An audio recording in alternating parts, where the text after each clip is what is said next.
A'udzu billahi minasyaitonir rajim. Bismillahirrahmanirrahim. Allahumma salli ala sayyidina Muhammadin wa ala ali sayyidina Muhammad. Aqulu lakum assalamu alaikum warahmatullahi wabarakatuh.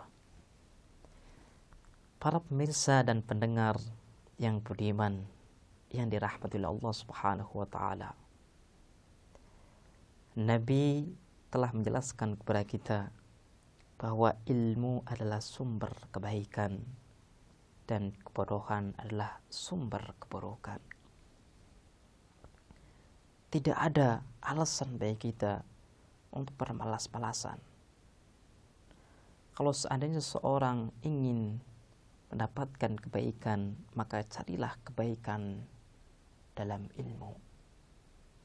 Kalau seandainya kita ingin mendapatkan hidup yang layak, hidup yang bahagia, maka kita harus cari pada ilmu. Karena ilmu adalah sumber kebaikan kita.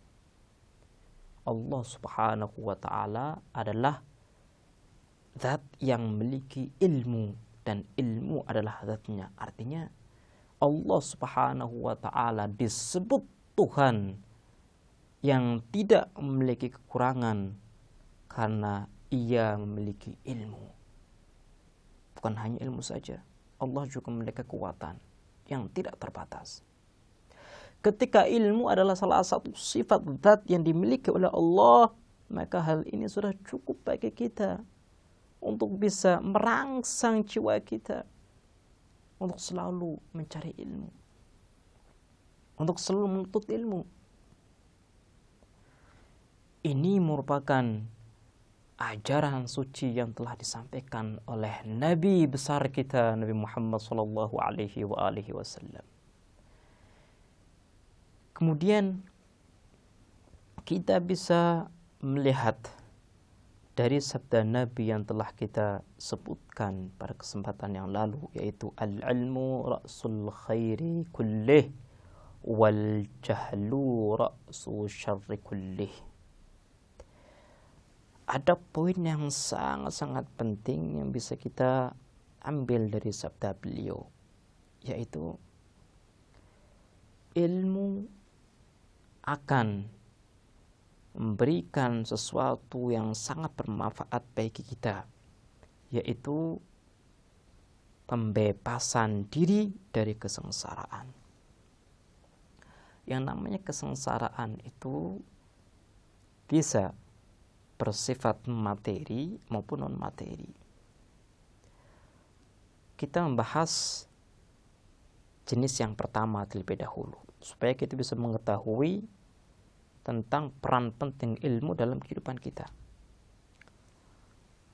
Orang akan bisa hidup dengan sehat, hidup dengan baik, ketika ia mengetahui ilmu-ilmu tentang kesehatan. Buah apa saja yang harus ia makan? Makanan-makanan apa saja yang harus dia makan? Minuman apa saja yang harus dia minum? Dan apa saja yang harus ia buang dari dirinya supaya tubuhnya tetap sehat, tubuhnya tidak sakit. Pemirsa bisa melihat, dengan ilmulah manusia bisa terbebas daripada penyakit. Dengan ilmulah manusia bisa terbebas dari kesengsaraan jasmani. Kemudian yang kedua, kesengsaraan ruhani. Orang itu kalau kita telusuri, dia cinta kepada kesempurnaan. Makanya kalau kita tanya satu persatu dari manusia yang ada di dunia ini, apakah Anda cinta kepada kebaikan? Maka ia pasti akan menjawab iya. Kenapa? Karena dalam dirinya tersimpan cinta kepada kesempurnaan. Ketika seseorang tidak memiliki ilmu, artinya dia jauh daripada kesempurnaan. orang bisa mendapatkan cinta dari Allah ketika ia berilmu. Makanya kalau kita kembali kepada satu perkataan yang terkenal di antara kita, di masyarakat kita, tak kenal maka tak sayang. Jadi kalau kita ingin cinta kepada Allah, ingin menuju kepada Allah, maka kita harus mengetahui terlebih dahulu Allah itu siapa. Tanpa pengetahuan mustahil kita akan cinta kepada Allah. Makanya kalau kita melihat sejarah atau kita melihat kepada lingkungan di sekitar kita, ada sebagian orang yang dia melakukan kejahatan, berbuat zalim kepada orang lain. Tapi ketika kita jelaskan tentang siapa pencipta dirinya, siapa pemberi rizki dirinya, siapa yang memberikan nafas dirinya, siapa yang menjaga dirinya, dia langsung sadar bahwa apa yang ia lakukan itu bertentangan dengan apa yang seharusnya ia lakukan. Apa yang ia lakukan bertentangan dengan dimensi suci yang ada dalam dirinya, yaitu cinta kepada kebaikan. Kita bisa melihat satu fenomena yang ajib ini.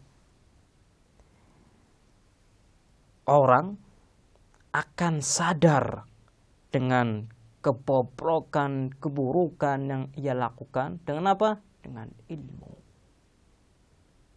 Ketika seseorang sadar dan mengetahui bahwa apa yang ia lakukan itu salah, memiliki madarat yang luar biasa, akan menjauhkan dirinya dari kebahagiaan, menjauhkan dirinya dari Allah Subhanahu wa taala, maka secara spontan ia langsung kembali kepada kesucian. Ia langsung berhenti untuk berbuat zalim kepada orang lain. Sebabnya satu, para pemirsa, ilmu. Jadi tadi, ilmu adalah wasilah yang paling efektif.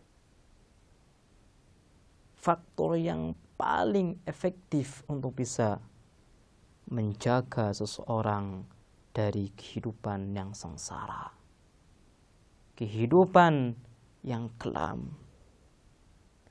Kita bisa melihat di negara kita betapa banyak orang yang dahulunya jahat, preman, suka membunuh orang, menodong orang, mencuri. Tapi ketika mereka mengetahui bahwa tujuan hidup kita bukan di dunia, tujuan hidup kita kelak di akhirat.